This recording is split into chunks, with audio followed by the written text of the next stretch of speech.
October 2 Visika மகளிர் விடுதலை இயக்கம் நடத்தும் மது மற்றும் போதைப் பொருள் ஒழிப்பு மகளிர் மாநாடு. மதுவை ஒழிக்க, மனிதவளம் காக்க அணிதிரள்வோம் வாரி. உளுந்தூர்பேட்டையில் குக்கரி சேனலை பார்த்து யார் வேணாலும் சமையல் பண்ணலாம். ஆனா சுவையான சமையல் பண்றது எப்படி?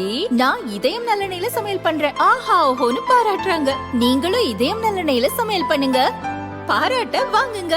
தினம் தோறும் வாங்குவே இதயம். பாமக தலைவர் அன்புமணி வெளியிட்ட அறிக்கையில் கூறியிருப்பதாவது: தமிழகத்தில் திமுக ஆட்சிக்கு வந்த பிறகு இதுவரை 46 தொழிற்சாலைகள் திறக்கப்பட்டுள்ளதாகவும் 1.39 லட்சம் பேருக்கு வேலைவாய்ப்பு வழங்கியிருப்பதாகவும் தமிழக அரசு தெரிவித்துள்ளது.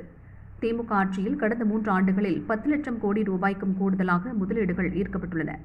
அதன் மூலம் 891 தொழில் திட்டங்கள் செயல்படுத்தப்பட இருப்பதுடன் 31 லட்சம் பேருக்கு வேலைவாய்ப்பு வழங்கப்பட இருப்பதாகவும் முதல்வர் ஸ்டாலின் தொடர்ந்து கூறி வந்தார்.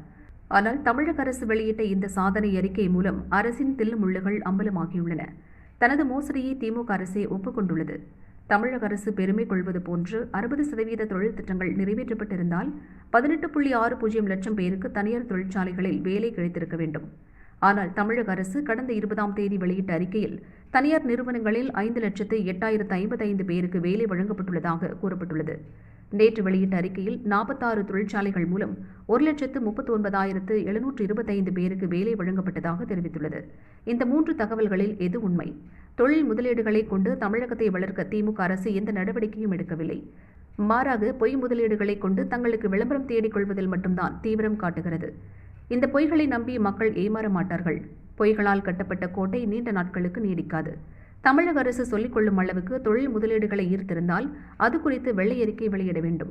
இல்லாவிட்டால் தொழில் முதலீட்டை ஈர்ப்பதில் படுதோல்வி அடைந்து விட்டதை ஒப்புக்கொண்டு மக்களிடம் வருத்தம் தெரிவிக்க வேண்டும் எனவும் அன்புமணி வலியுறுத்தியுள்ளார்.